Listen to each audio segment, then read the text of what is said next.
big size bebe cool week eno. Okay. Yavayo naendo singa Cindy. Yalina credentials. Yatunuddemukko mu bintu points ze yawa ekisooka Cindy mulungi mu reconciliation bebe cool asinzira kuki agamba Cindy yamukubira simu ng'omuntu ne boogera. Bali bamaze emyaka 3 nga teboogera ne baddamu ne boogera era okusinzira ku bebe cool bwe bayogerako bimulaga nti Cindy asobola okubeera omukulembeze omulungi. Bebe cool agamba babakulembeze bawuma ababaddewo genda wa Sophie Gombya gende wa Waikibenda babadde kibo cyane bakivaamu nga tebamalirizayo kisanja ne Julius mwennyeni.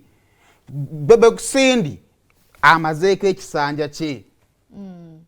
Ekyokubiri ekyokusatu tetugenda kulonda muntu atalina busobozi lwakubanga aliwo twamunyiigira. Era nageraageranya ne mu politics ono wa bulijjo. Anko Kabakoya muddamu. N'agamba olimba. Weekyusa tonywera ku kigambo kyo. Kukyonye changes z'abuntu. Soko tuwe Anko Bebe ne Kabako nga batunka. Abantu abakyawa Cindy bamukyawa lwa nsonga emu. Beerabira nti nno byennyini bye baakola Sophie ne Waikibenda byennyini bye bakolani Cindy. Bagambanga nti Sophie babba ssente, Waikibenda babba ssente, era ne Cindy bagamba babba ki ssente. Bagamba Sophie tawuliriza, Waikibenda tawuliriza, kati era ne Cindy bagamba tawuliriza. Omuntu asobodde okusitula ettawulo eyo ey'ebizibu abalala gye basuulidde wakati mu kkubo ye n'agikola ki n'agituusa. Ekisookera ddala Cindy nja kwebaza lwa nsonga nti despite ebikonde byaffe ffenna kuba nange nali mu bakuba naye yasobola okutuusa ettawulo ku line. I think it's high time abantu okubanga abawuliriza ne bamanya nti gundi tayogera mazima mbane mulemere ku mazima. First of all mukwano gwange mukulu munaffe nawulirako ng'agamba mbu alina gwaleese namwogerako namwogerako ebintu bingi nnyo. Nayogera ku mukyalo oyo Cindy ebigambo bingi nnyo. Ebiraga mbu no Cindy talina kyakoze era kyava alaba nti ne saa tagwanidde, that means ne Cindy tagwanidde ate high time mbu kati Cindy wakabenyo. So first of all you have to respect ladies. Ekyokubiri munange naffe sifa abasalawo saa Katonda yakeera kumacha naffe n'atugogomolako King Saha aberenga ye president wachi I think King Saha mulabidde emyaka mingi. Kakati ensonga eyokusatu endeeta okusupportinga Cindy y'ensonga yemu ensupporting Sam 7 omulundi omulala eri bweti buli lwe muliremwa okuleeta bakandidate abalina ebisaanyizo ebiyamba continuity.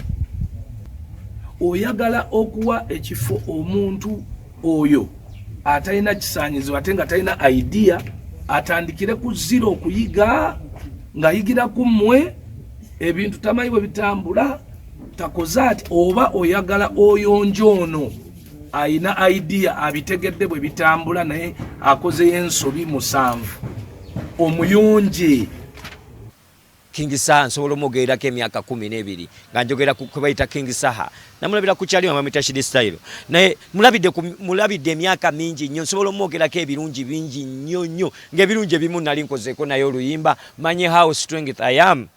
I think nyinza n'okugamba mbu King Saha yeewoma oba yakwata n'ateekamu omukono mu kabako okubanga ndi wano kati nga njogera mu kamera. King Saha ye yanteekamu amaanyi n'enkola naye akayimba ke bayita Diana. Nyigira nnyo aba Electoral Commission ne board okubanga temwateekawo nsalizo abeesimbawo ebintu bye balina okuba nabyo as qualities ebiri obvious. At least nga omuntu okuba nti alina we yakoma okusoma. Ekigeza abayimbi abasinga tebali esimbyewo. Yes, it's kuba nti buli muyimbi alina kwesimbawo naye abeesimbawo badde balina ebisaanyizo kikulu. Omuntu yenna yali akutteko ku mukazi nga obanga omusango gwali gumukutteko mu kooti talina kola ki kwesimbawo. Omuntu yenna ataatuuka mu senior 6 talina kwesimbawo kubanga oluzungu lwe twogerako oluli interpreted mu ministry ya tuli under gender. luzungu lw'abantu abalwandika biri waggulu. King Sir si kugwanira is a president. Aina degree biri. King Sir is a businessman. First of all, nsoka ne mwe nkugaye mulabidde emyaka mingi mu myaka ejo. Nali badde sogera bogezi bino tetwogera bogezi ntino tukuyega kuba abalonzi yefe abayimbi fe tumanyire King Sir simanyi na lwaki atebekulu ebigamba abawagizi ng'ate fe balonzi ayina bigamba fe buli kyayogera akigamba teyagwirako bwaba yagwira that means ne Bobi Wine bamugwira ne Chameleone bamugwira ne David Lutalo bamugwira ne Dikenzo bamugwira nani bamugwira you don't know.